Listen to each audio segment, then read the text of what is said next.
حضرت سیدنا حسن بصری رحمۃ اللہ علیہ کے دست مبارک پر ایک ایسے کفن چور نے توبہ کی جس نے تقریباً 2200 کفن چرائے تھے۔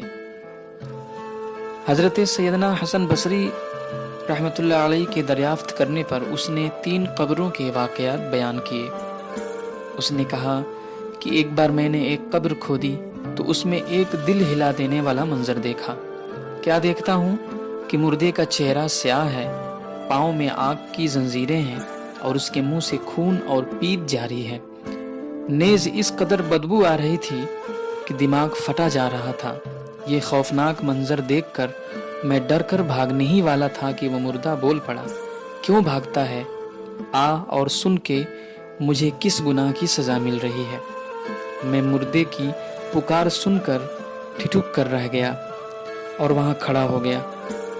تمام ہمت اکٹھی کر کے قبر کے قریب گیا اور جب اندر جھانک کر دیکھا تو عذاب کے فرشتے اس کی گردن میں آگ کی زنجیریں باندھے بیٹھے تھے۔ میں نے مردے سے پوچھا، تو کون ہے؟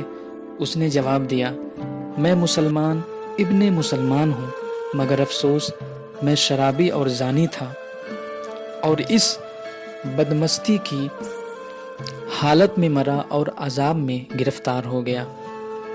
اس نے بتایا کہ میں جب دوسری قبر کھودتا ہوں تو کیا دیکھتا ہوں کہ ایک کالا مردہ زبان نکالے برہنہ کھڑا ہو گیا۔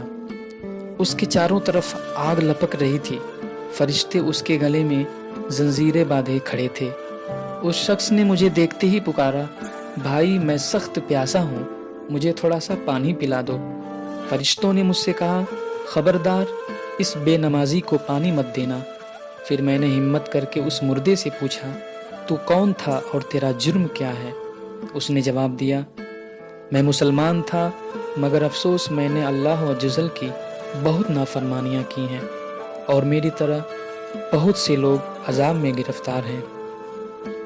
پھر اس کفن چور نے تیسرا واقعہ بیان فرمایا کہ تیسری دفعہ میں نے جب ایک قبر کھودی تو اندر سے بہت وسیع پایا اور ایک نہایت ہی خوشنما باغ دیکھا جس میں نہریں بہہ رہی تھیں اور ایک حسین و جمیل نوجوان اس باغ میں مزے لوٹ رہا تھا۔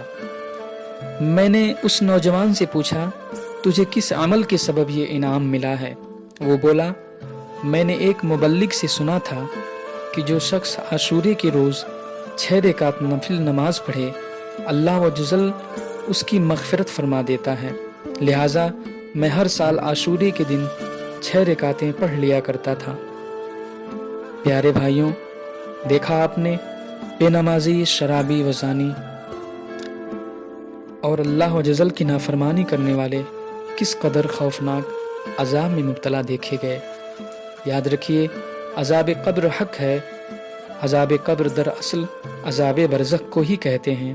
اسے عذاب قبر اس لیے کہتے ہیں کہ عموماً لوگ قبر میں ہی دفن ہوتے ہیں، ورنہ خواہ کوئی شخص جل جائے، ڈوب جائے، درندے پھاڑ کھائیں، کیڑے مکوڑے کھا جائیں یا ہوا میں اس کی راکھ اڑا دی جائے، ہر صورت میں اس کے ساتھ جزا و سزا کا سلسلہ ضرور ہوگا۔